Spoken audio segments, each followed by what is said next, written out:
Hello, good morning. Live ulit tayo. Di ko alam kung bakit na-stop, bakit siya nag-ano. So, let us continue sa pagbabasa.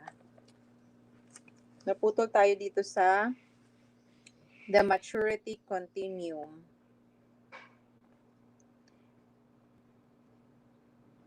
So, the 7 habits are not a set of separate or piecemeal psych-up formulas. In harmony with the natural laws of growth, they provide an incremental, sequential, highly integrated approach to the development of personal and interpersonal effectiveness. They move us progressively on a maturity continuum from dependence to interdependence. Maturity continuum from dependence to independence to interdependence. We each begin life as an infant, totally dependent on others. We are we are directed, nurtured, and sustained by others. Without this nurturing, we would only live for a few hours or a few days at the most. Then gradually, over the ensuing months and years, we become more and more independent. Physical, physically, mentally, emotionally, and financially, until eventually we can easily take care of ourselves, becoming inner directed and self reliant.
Then, gradually, over the ensuing months and years, we become more and more independent, physically, mentally, emotionally, and financially, until eventually we can easily take care of ourselves, becoming inner directed and self reliant.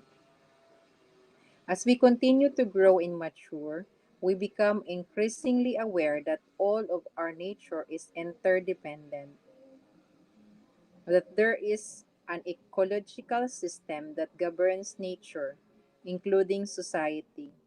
We further discover that the higher reaches of our nature have to do with our relationships with others. The human life also is interdependent. Our growth from infancy to adulthood is in accordance with natural law, and there are many dimensions to growth. Reaching our full physical maturity, for example, does not necessarily assure us of simultaneous emotional or mental maturity. On the other hand, a person's physical dependence does not mean that he or she is mentally or emotionally immatured. Saman, Pero hindi ba? Hindi lang siya para sa nandala itong miagi. asa ka tong 3105? Oo. Same ra sila. Pwede ra tong 3105 or 2107. Parehas para pwede. Oo. Pwede na sunog ka. Pero tingala siya, may hindi mo ako itong miagi. Same lang. Salamat. On the maturity continuum, dependence is the paradigm of you. You take care of me. You come true for me. You didn't come true. I blame you for the results. Ha? Hello, 2 p.m. Kasulat na? Bayan siya kung ha? Wala utang? Katong personal? Oo. Ayun, sa tanto. 09. 0997 Oo. 1988 Oo. 159. 0997-1988-159. Bali, 20 na. 20. Ilang 20? 23.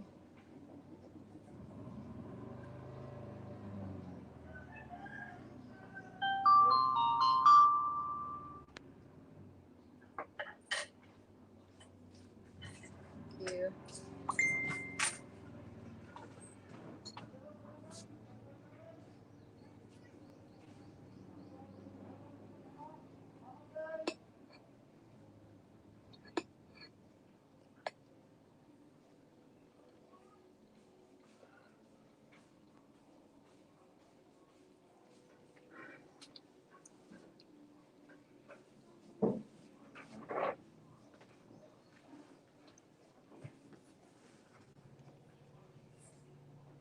So on the maturity continuum, dependence is the paradigm of you. You take care of me. You come through for me. You didn't come through. I blame you for the results. So independence is the paradigm of I can do it. I am responsible. I am self-reliant and I can choose.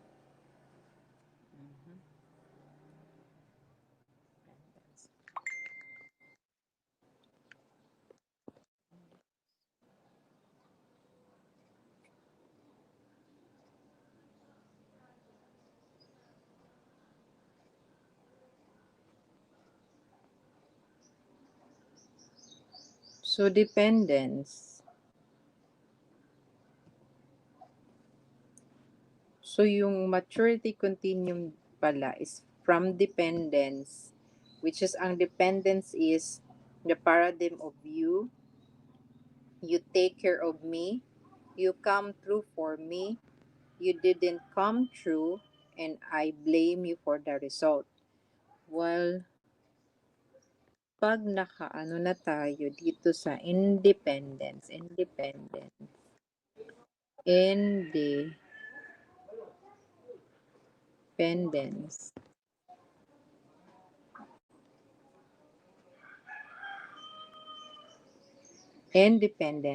magiging I can do it, I am responsible, I am self-reliant, and I can choose.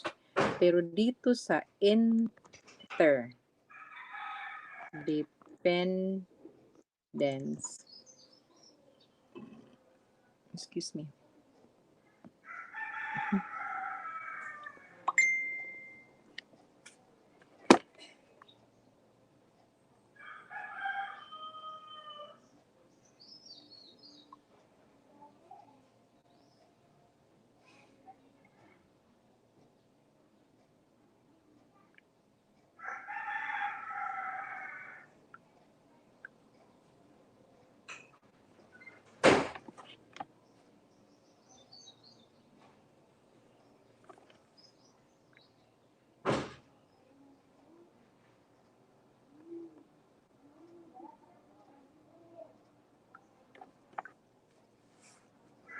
So interdependent is the paradigm of we. We can do it. We can cooperate. We can combine our talents and abilities and create something greater together.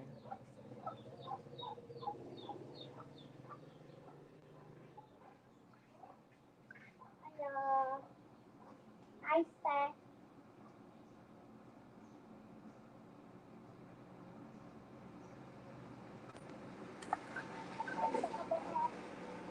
Isa, Hi. Ako.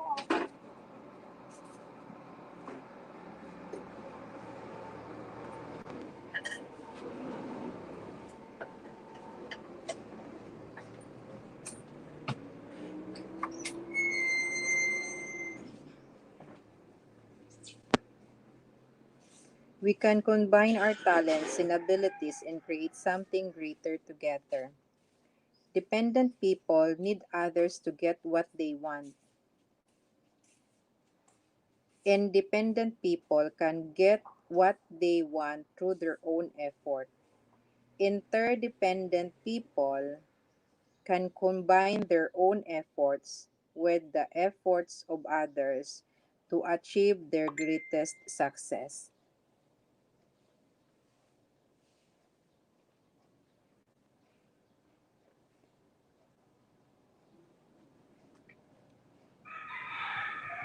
If I were physically dependent, paralyzed or disabled, or limited in some physical way, I would need you to help me. If I were emotionally dependent, my sense of worth and security would come from your opinion of me. If you didn't like me, it could be devastating. If I were intellectually dependent, I would count on you to do my thinking for me, to think through the issues and problems of my life.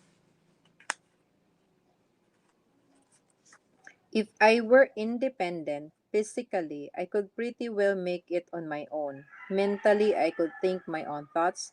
I could move from one level of abstraction to another. I could think creatively and analytically and organize and express my thoughts in under, understandable ways. Emotionally, I would be validated from within. I would be inner directed. My sense of worth would not be a function of being liked or treated well. It's easy to see that independence is much more mature than dependence. Independence is a major achievement in and of itself, but independent is not supreme. Nevertheless, the current social paradigm enthrones in independence. It is the avowed, avowed,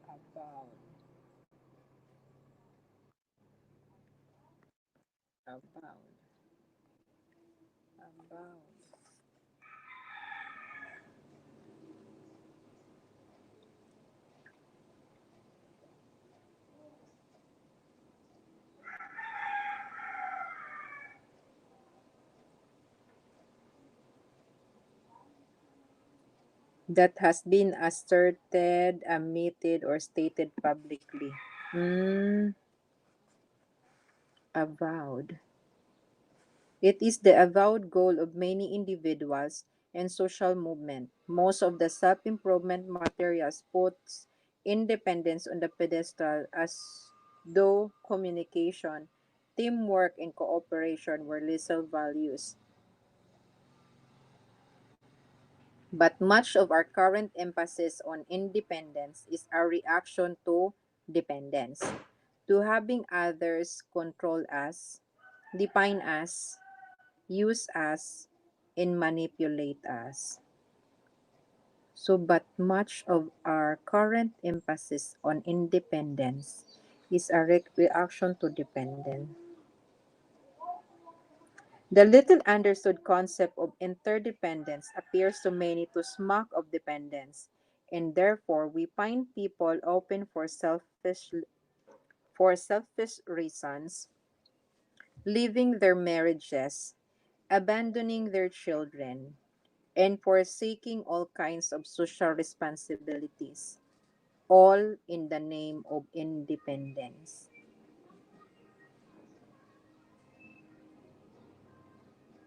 The kind of reaction that results in people throwing off their shackles, becoming liberated, asserting themselves, and doing their own thing, often reveals more fundamental dependencies that cannot be run away from because they are internal rather than external. Dependencies such as letting the weaknesses of other people ruin our emotional lives or feeling victimized by people and events out of control. Of course, we may need to change our circumstances, but the dependence problem is a personal maturity issue that has little to do with circumstances. Even with better circumstances, immaturity and dependence often persist. True independence of character empowers us to act rather than be acted upon.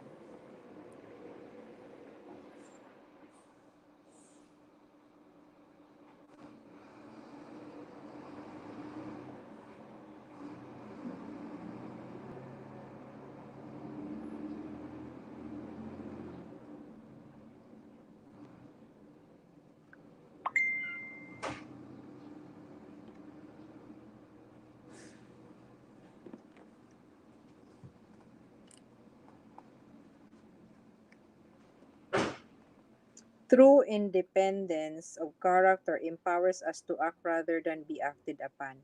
It frees us from our dependence on circumstances.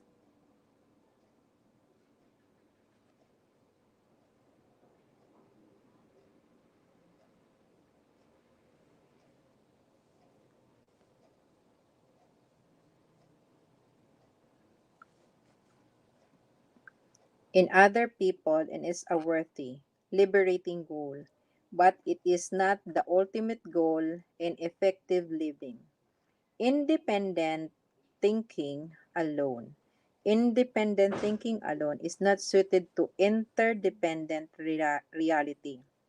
Independent people who do not have the maturity to think and act interdependently may be good individual producer, but they won't be good leaders or players. They're not coming from the paradigm of interdependence necessary to succeed in marriage, family, or organizational reality. Life is, by nature, highly interdependent. To try to achieve maximum effectiveness through independence is like trying to play tennis with a golf club. The tool is not suited to the reality.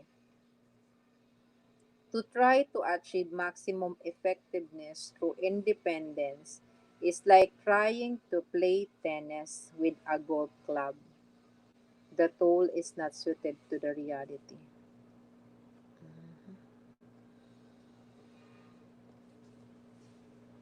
Interdependent is far more matured, more advanced concept. If I am physically interdependent, I am self reliant and capable. But I also realize that you and I, working together, can accomplish far more than, even at my best, I could accomplish alone. If I am emotionally interdependent, I derive a great sense of worth within myself. But I also recognize the need for love, for giving, and for receiving love from others. If I am intellectually interdependent, I realize that I need the best thinking of other people to join with my own.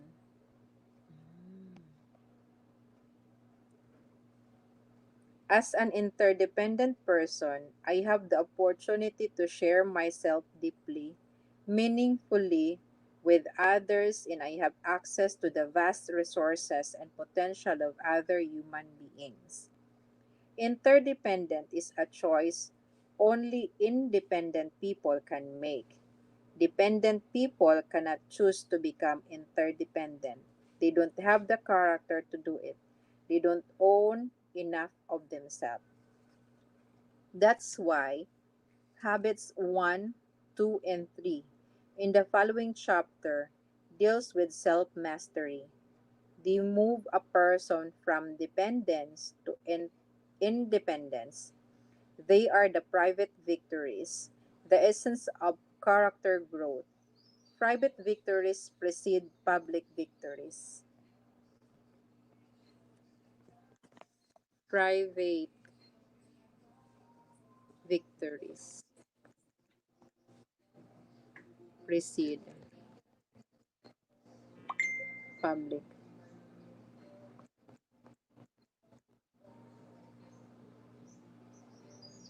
victories.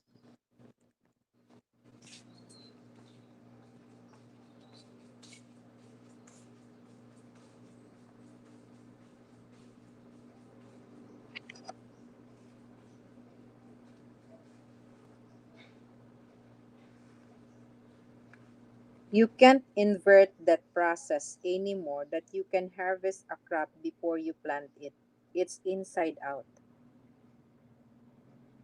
As you become truly independent, you have the foundation for effective interdependence. You have the character base from which you can effectively work on the more personality oriented public victories of teamwork, cooperation, and communication in habits 4, 5, 6. Saman, Ayo. saman, Nami load smart. naa, Bye, sis.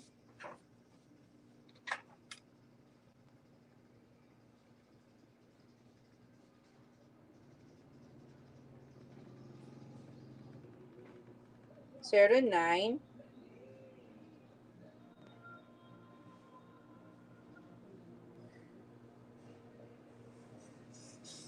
0909 oo, 37 oo, 89737 bali pila, 20. 090937899737, 23,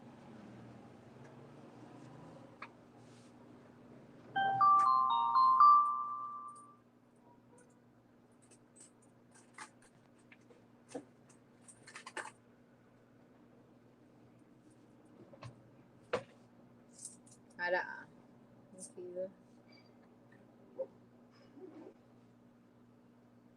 Tubigan ako na pa.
As you become truly independent, you have the foundation for effective interdependence.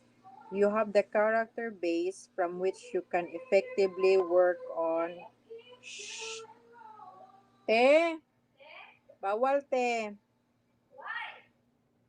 You have the character base from which you can effectively work on the more personality oriented public victories of teamwork, cooperation, and communications in habits 4, 5, 6. That does not mean you have to be perfect in habits 1, 2, and 3 before working on habits 4, 5, 6. Understanding the sequence will help you manage your growth more effectively. But I'm not suggesting that you put yourself in isolation for several years until you fully develop habits 1, 2, and 3. As part of an interdependent world, you have to relate to that world every day. But the acute problems of that world can easily obscure the chronic character causes. Understanding how what you are impacts every interdependence interaction will help you to focus your efforts sequentially in harmony with the natural laws of growth. Habit Habit 7 is the habit of renewal, a regular, balanced renewal of the four basic dimensions of life. It circles and embodies all of the It circles and embodies all the other habits. It is the habit of continuous improvement that creates the upward spiral of growth that lifts you to a new level of understanding in living each of the habits as you come around them on a progressively higher plane. The diagram on the next page is a visual representation of the sequence and the interdependence of the seven habits and will be used throughout this book as we explore both the sequential relationship between the habits and also their synergy. How, and in relating to each other, they create bold new forms of each other that add even more to their value. Each concept of or habit will be highlighted as it is introduced. So dito siya. Ito yung gagamitin. So this will be the seven habits paradigm that will be used throughout the book.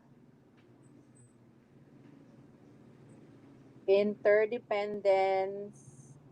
So this is the stages from dependence to independence and to the higher supreme of interdependence.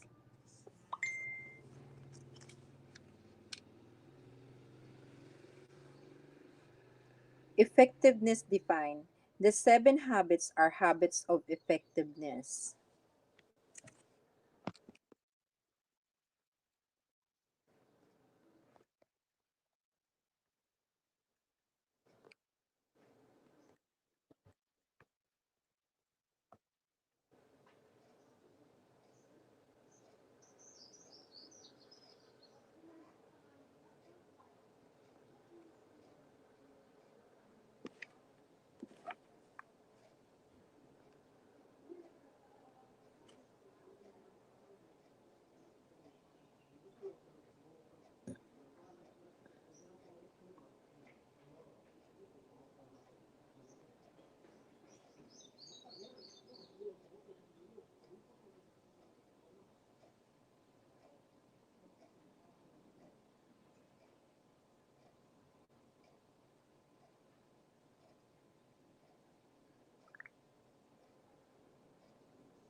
So the seven habits are habits of effectiveness. Because they are based on principles, they bring the maximum long-term beneficial results possible. They become the basis of a person's character, creating an empowering center of correct maps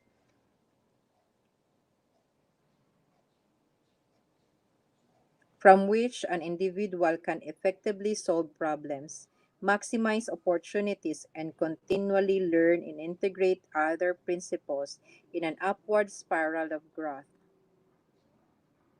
They are also habits of effectiveness because they are based on a paradigm of effectiveness that is in harmony with a natural law, a principle I call the PPC balance, which many people break themselves against. This principle can be easily understood by remembering Aesop's fable of the goose and the golden egg. This fable is the story of a poor farmer who one day discovers in the nest of his pet goose a glittering golden egg. At first, he thinks it must be some kind of trick, but as he starts to throw the egg aside, he has second thoughts and takes it in to be appraised instead. The egg is pure gold. The farmer can't believe his good fortune. He becomes even more incredulous the following day when the experience is repeated. Day after day, he awakens to rush to the nest and find another golden egg. He becomes fabulously wealthy. It all seems too good to be true. But with his increasing wealth comes greed and impatience, unable to wait day after day for the golden eggs. The farmer decides he will kill the ghosts and get them all at once. But when he opens the ghost, he finds it empty. There are no golden eggs, and now there is no way to get any more. The farmer has destroyed the ghosts that produced them. I suggest that within this fable is a natural law, a principle, the basic definition of effectiveness. Most people see effectiveness from the golden egg paradigm. The more you produce, the more you do, the more effective you are. But as the story shows, true effectiveness is a function of two things: what is produced and the producing asset or capacity to produce. If you adopt a pattern of life that focuses on golden eggs and neglects the ghosts, you will soon be without the asset that produces golden eggs. On the other hand, if you only take care of the ghosts with no aim toward the golden eggs, you soon won't have the wherewithal to feed yourself or the ghosts. Effectiveness lies in the balance, what I call the PPC balance. P stands for production. P, P,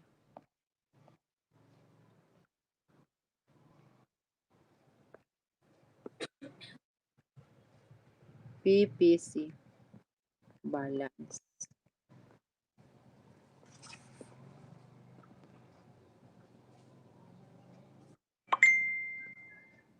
P stands for production.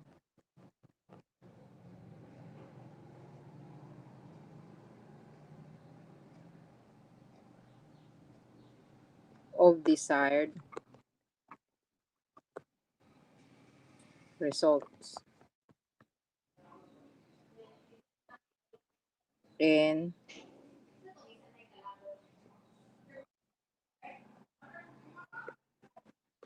the golden eggs. And P, C stands for production capacity. Ka stands for production capability,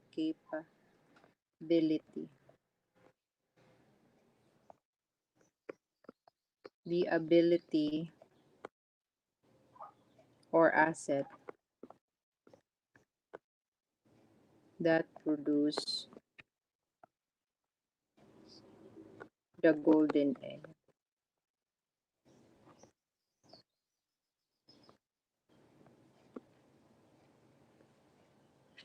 PPC balance. P stands for production of desired results, which is the golden egg. And PC stands for production capability, the ability or asset that produce the golden egg. So three kinds of asset. Basically, there are three kinds of assets: physical, financial, and human. Let's look at each one in turn. A few years ago, I purchased a physical asset, a power lawn mower. I use it over and over again without doing anything to maintain it. The mower worked well for 2 seasons, but then it began to break down. When I tried to revive it with service and sharpening, I discovered the engine had lost over half its original capacity. It was essentially worthless. Had I invested in PC, in preserving and maintaining the asset, I would still be enjoying its P, the Moan Low.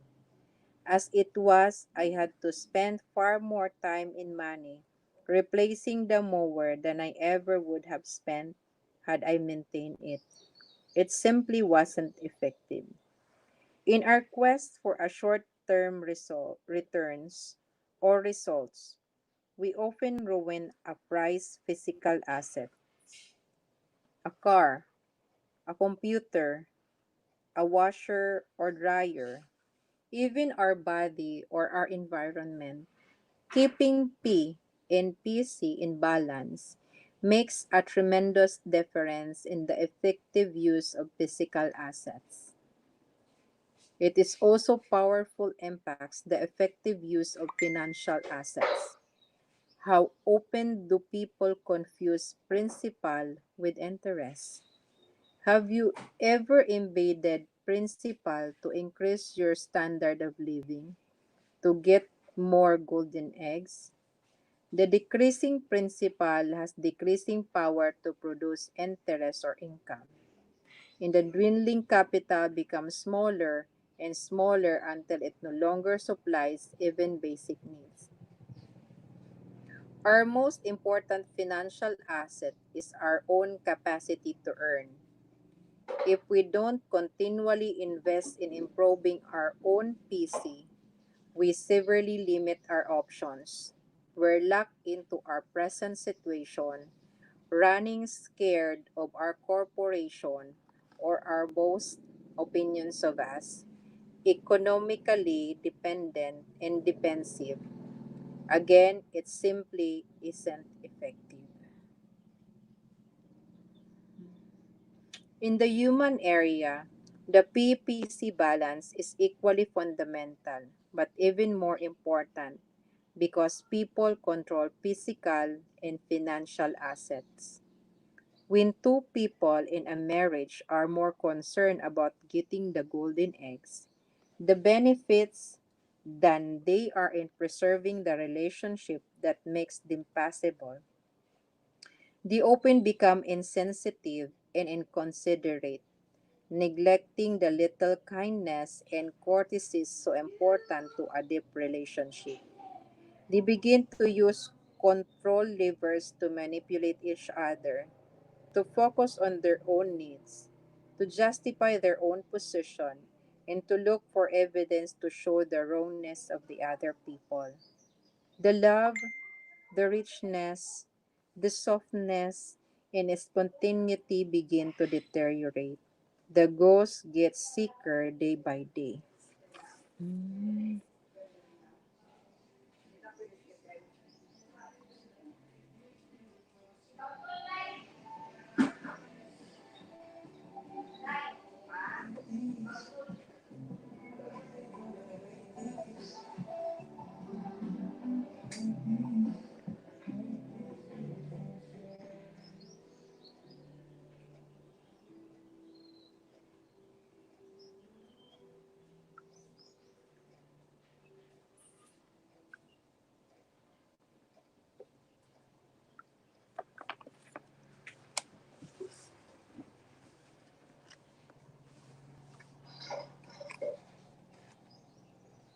In what about a parent's relationship with a child?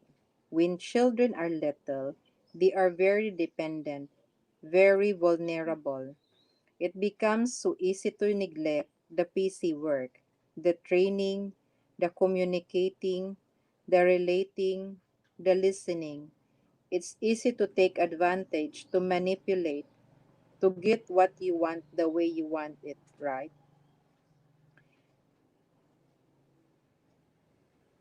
It's easy to take advantage, to manipulate, to get what you want the way you want it right now. You're bigger, you're smarter, and you're right. So why not just tell them what to do? If necessary, yell at them, intimidate them, insist on your way, or you can indulge them. You can go for the golden egg of popularity or pleasing them, giving them their way all the time. Then they grow up without any internal sense of standards or expectations, without a personal commitment to being disciplined or responsible.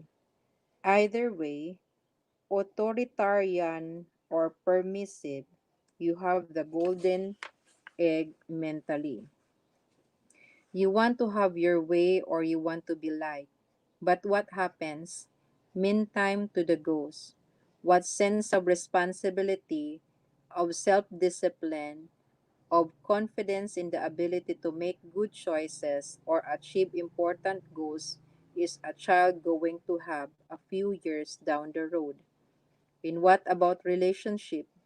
When he reaches those critical teenage years, the identity crisis, will he know from his experience with you that you will listen without judging, that you really deeply care about him as a person, that you can be trusted no matter what? Will the relationship be strong enough for you to reach him, to communicate with him, to influence him? Suppose you want your daughter to have a clean room. That's P, production, the golden egg. And suppose you want her to clean it, that's PC, production capability. Your daughter is the ghost, the asset, the produce, the golden egg.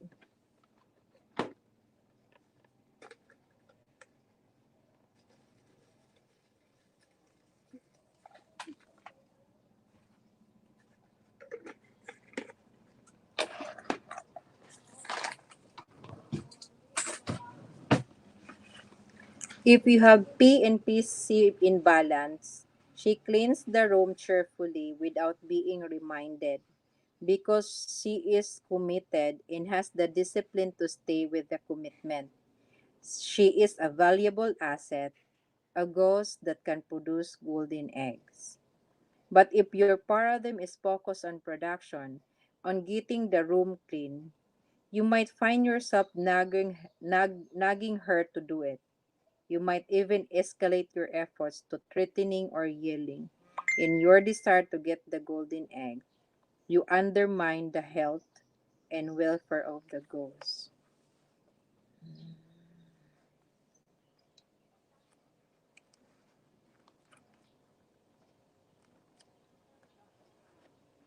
Let me share with you an interesting PC experience I had with one of my daughters. We were planning a private date, which is something I enjoy regularly with each of my children. We find that the anticipation of the date is as satisfying as the realization. So I approached my daughter and said, "Honey, tonight's your night. Tonight is your night. What do you want to do?" "Oh, Dad, that's okay," she replied. "No, really," I said. "What would you like to do?" "Well," she finally said, "what I want to do, you don't really want to do." "Really, honey," I said earnestly.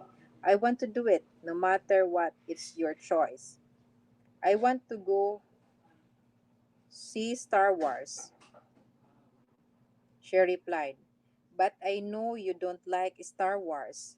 You slept through it before. You don't like these fantasy movies." "That's okay, Dad." No, honey, if that's what you'd like to do, I'd like to do it. Dad, don't worry about it. We don't always have to have this date, she paused and then added. But you know why you don't like Star Wars? It's because you don't understand the philosophy and training of Jedi Knight. What? You know the things you teach, Dad? Those are the same thing that go into the training of a Jedi Knight. Really? Let's go to Star Wars. And we did. She sat next to me and gave me the paradigm. I became her student, her learner. It was totally fascinating. I could begin to see out of a new paradigm in the whole way a GD Knight's basic philosophy and training is manifested in different circumstances. That experience was not a plan P experience. It was the serendipitous fruit of a PC investment. It was bonding and a very satisfying, but we enjoyed golden eggs too as the ghost in the quality of the relationship was significantly fit. Mm.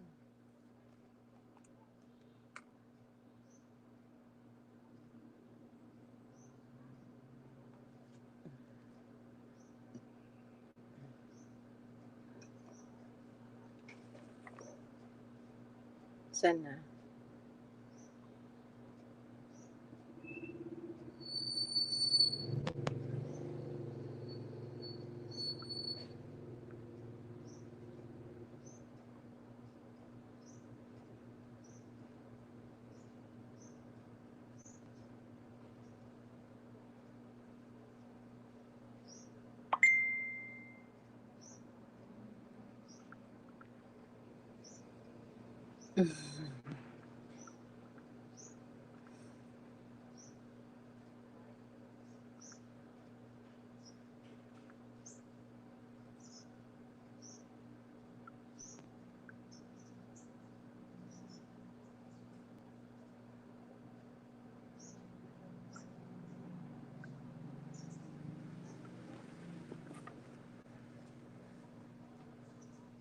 Organizational PC. One of the immensely valuable aspects of any correct principle is that it is valid and applicable in a wide variety of circumstances. Throughout this book, I would like to share with you some of the ways in which these principles apply to organizations, including families as well as to individuals. When people fail to respect the PPC balance in their use of physical assets in organization, they decrease organizational effectiveness and often leave others with dying geese. For example, a person in charge of a physical asset such as a machine may be eager to make a good impression on his superiors. Perhaps the company is in rapid growth stage and promotions are coming fast. So he produces at optimum levels, no downtime, no maintenance. He runs the machine day and night. The production is phenomenal, costs are down and profits skyrocket. Within a short time, he is promoted. Golden eggs. But suppose you are his successor on the job. You inherit a very sick ghost, a machine that by this time is rusted and start to break down. You have to invest heavily in downtime and maintenance. Cost skyrockets, profits nosedive. And who gets blamed for the loss of golden eggs? You do. Your predecessor liquidated the asset, but the accounting system only reported unit production, cost, and profit. The PPC balance is particularly important as it applies to the human assets of an organization, the customers, and the employees. I know of a restaurant that served a fantastic chowder and was packed with customers every day at lunchtime. Then the business was sold and the new owner focused on golden eggs. He decided to water down the chowder for a month for about a month with costs down and revenues constant profits soon. But little by little the customer began to disappear. Trust was gone and business dwindled to almost nothing. The new owner tried desperately to reclaim it, but he had neglected the customers, violated their trust, and lost the asset of customer loyalty. There was no more ghost to produce the golden egg. There are organizations that talk a lot about the customer and then completely neglect the people that deal with the customer, the employees. The PC principle is to always treat your employees exactly as you want them to treat your best customer. Mm. PC principle.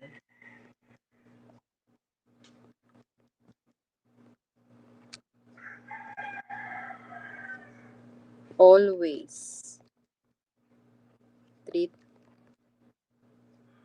your employees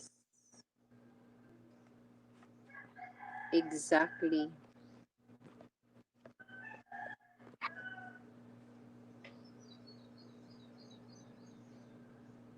as you want them to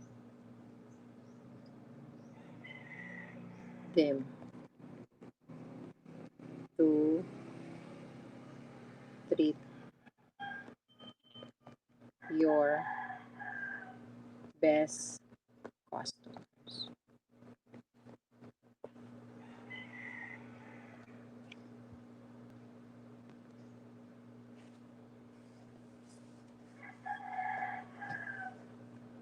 Mm. Yeah.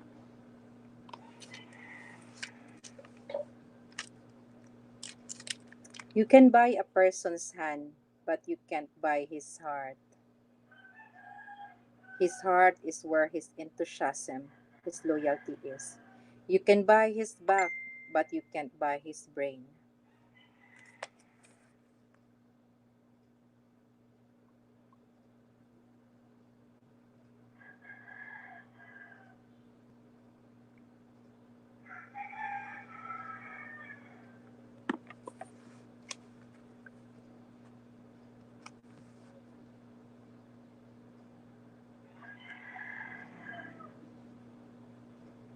That's where his creativity is, his ingenuity, his resourcefulness. So you can buy a person's hand, but you can't buy his heart. His heart is where his enthusiasm, his loyalty is. You can buy his back, but you can't buy his brain. That's where his creativity is, his ingenuity, his resourcefulness. PC work is treating employees as volunteers just as you treat customers as volunteers because that's what they are. They volunteer the best part, their hearts and minds. I was in a group once where someone asked, how do you shape up lazy and incompetent employees? One man responded, drop hand grenades. Several others cheered that kind of macho management talk, that ship up or ship up supervision approach. But another person in the group asked, who picks up the pieces? No pieces. Well, why don't you do that to your customers? The other man replied. Just say, listen, if you're not interested in buying, you can just ship out of this place. He said, you can't do that to customers. Well, how come you can do it to employees? Because they're in your employed. I see. Are your employees devoted to you? Do they work hard? How's the turnover? Are you kidding? You can't find good people these days. There's too much turnover, absenteeism, moonlighting. People just don't care anymore. That focus on golden eggs, that attitude, that paradigm is totally inadequate to tap into the powerful energies of the mind and heart of another person. A short term bottom line is important, but it isn't all important. Effectiveness lies in the balance. Excessive focus on P results in ruined health, worn out machines, depleted bank accounts, and broken relationships.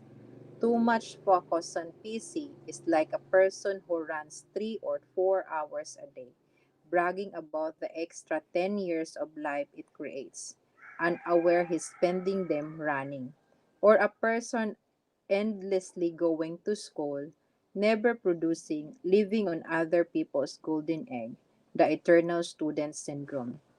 To maintain the PPC balance, the balance between the golden egg production and the health and welfare of the goose production capability is often a difficult judgment call, but I suggest it is the very essence of effectiveness.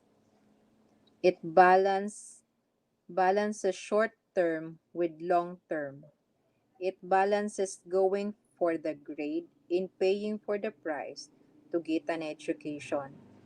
It balances the desire to have a room clean and the building of a relationship in which the child is internally committed to do it, cheerfully, willingly, without external supervision. It's a principle you can see validated in your own life when you burn the candle at both ends to get more golden eggs and wind up sick or exhausted, unable to produce any at all, or when you get a good night's sleep and wake up ready to produce throughout the day. You can see it when you press to get your own way with someone and somehow feel an emptiness in the relationship, or when you really take time to invest in a relationship and you find the desire and ability to work together, to communicate, takes a quantum leap. The PPC balance is the very essence of effectiveness. It's validated in every arena of life. We can work with it or against it, but it's there. It's a lighthouse. It's the definition and paradigm of effectiveness upon which the 7 habits in these books are based. Ganda talaga ng libro. So how to use this book? Before we begin work on the 7 habits of highly effective people, I would like to suggest 2 paradigm shifts that will greatly increase the value you will receive from this material. First, I would recommend that you not see this material as a book in the sense that it is something to read once and put on a shelf. You may choose to read it completely through once for a sense of the whole, but the material is designed to be a companion in the continual process of change and growth. It is organized incrementally and with suggestion for application at the end of each habit so that you can study and focus on any particular habit as you are ready.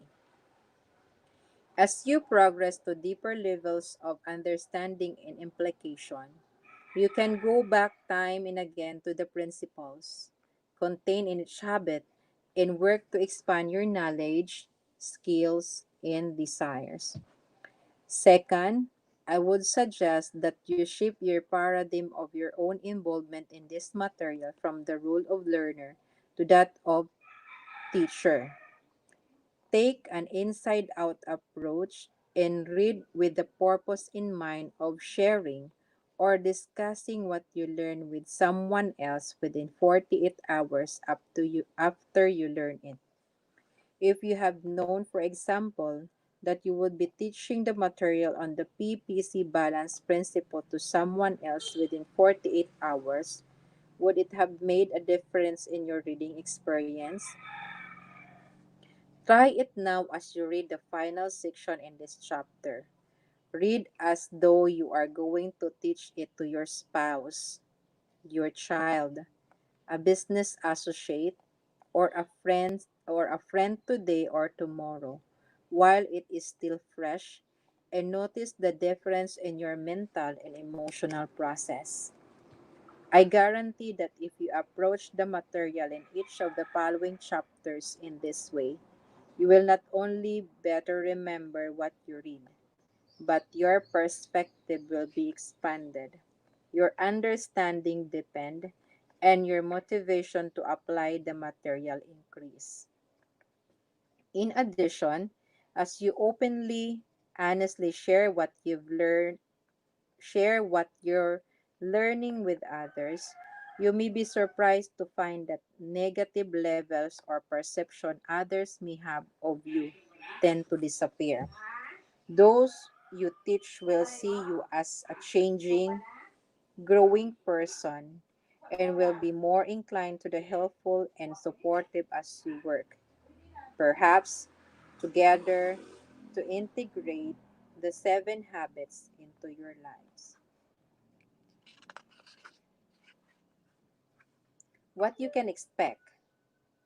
In the last analysis, as Marilyn Ferguson observed, no one can persuade another to change. Each of us guards a gate of change that can only be opened from the inside. We cannot open the gate of another either by argument or by emotional appeal. Mm.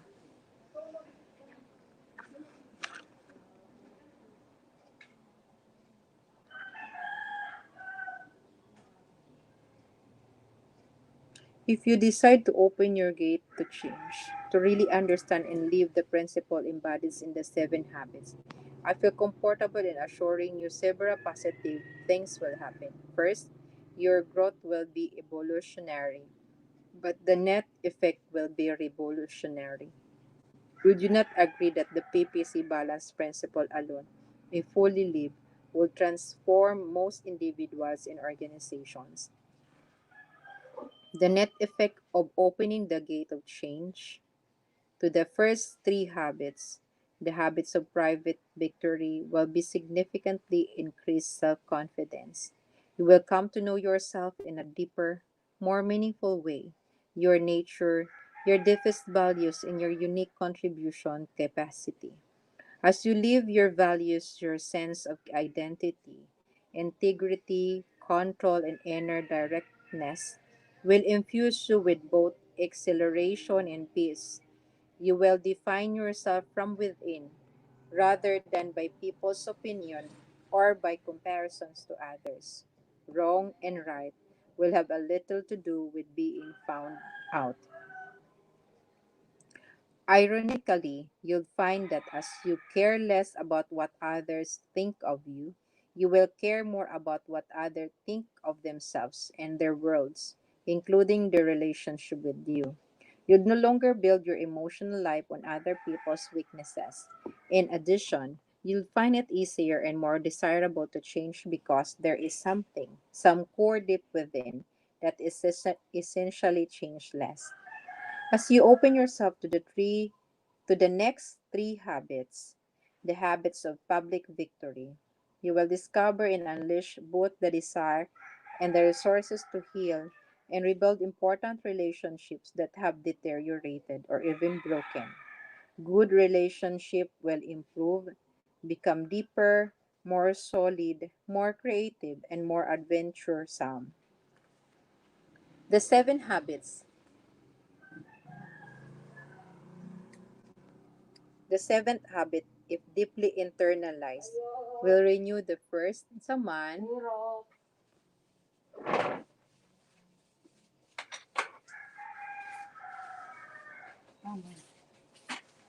Ano? Duha ni ang aming passport. Sa dua-dua ka copy? Isa ra. Isa-isa. Ang ila. Kuha ni siya tanan. Penny tanan.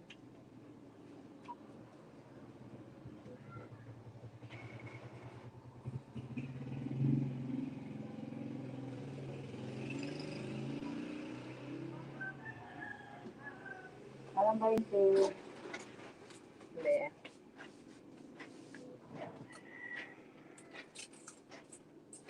Pero Nay? Oo.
Nara ah. Salamat. Salamat.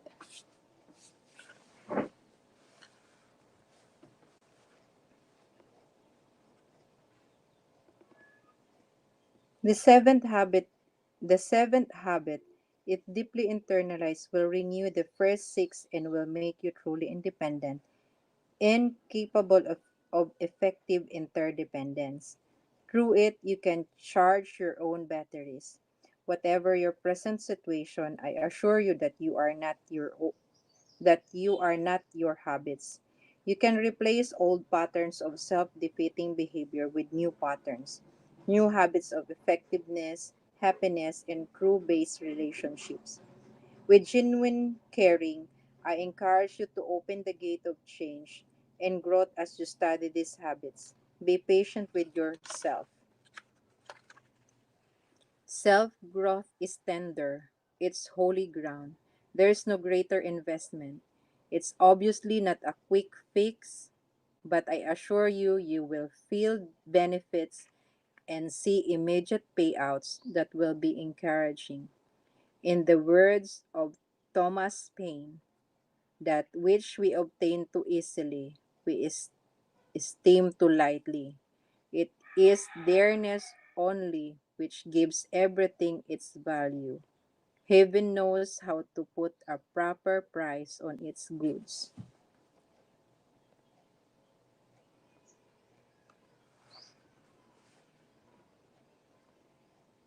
That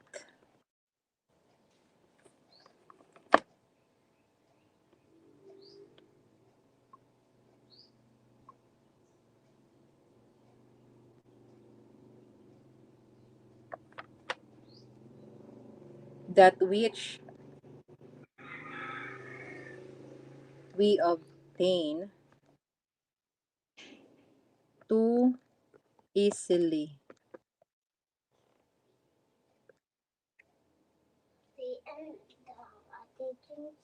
we esteem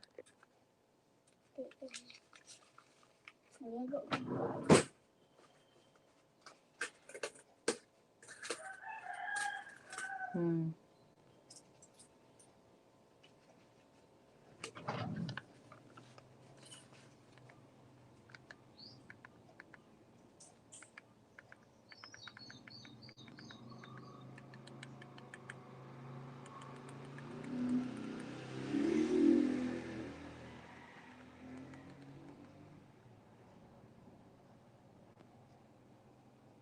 Surname 7526423111. That which we obtain too easily, we esteem too lightly. Too lightly. It is theirs only which gives everything its value. Heaven knows how to put a proper price on its goods.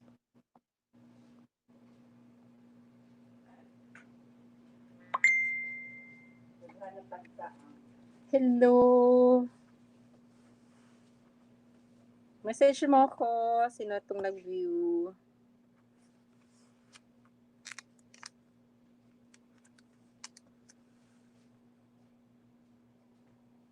Salamat sa pag-stay. So, I'm done na sa pagbabasa from part 1. So, we're done. And tomorrow we will do this, part 1, Private Victory. Private victory.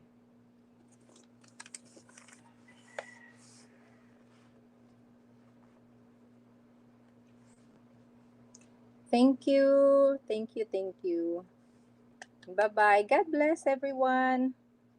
Kung di pa kayo nakapag-subscribe sa channel ko, please do subscribe para mas maano nyo yung